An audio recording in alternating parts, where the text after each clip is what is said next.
I'm Dylan Best, and this is James McGuire. And we're pitching the short documentary Bridge 1046.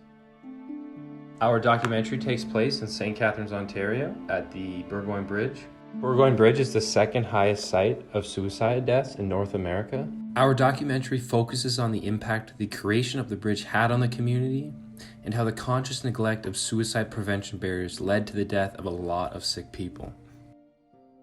St. Catharines already had a mental health problem throughout the city. After the creation of the bridge, the suicide rates skyrocketed.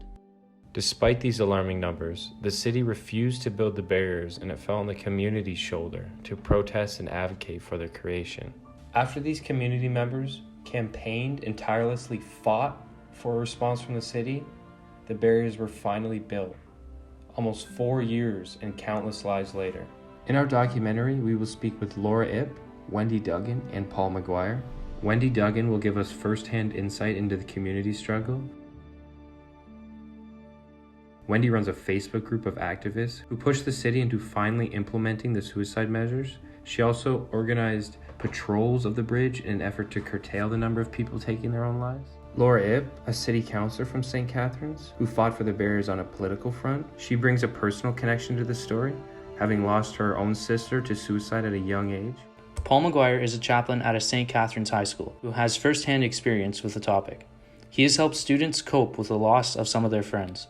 With the current mental health climate in Canada, proactive measures like these safety nets and anti-jump barriers should be viewed as a requirement instead of an added luxury.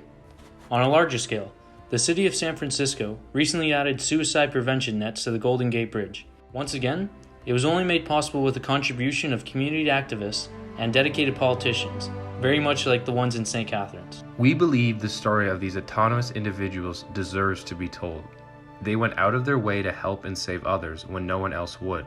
The bridge did more than create a crossing over open water. It gave people a quick and reckless solution to their profound distress, a tool to propel heartbreak over an already struggling community.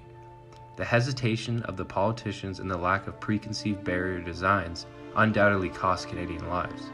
Moving forward, these barrier designs should be an unfortunate necessity, not an added luxury.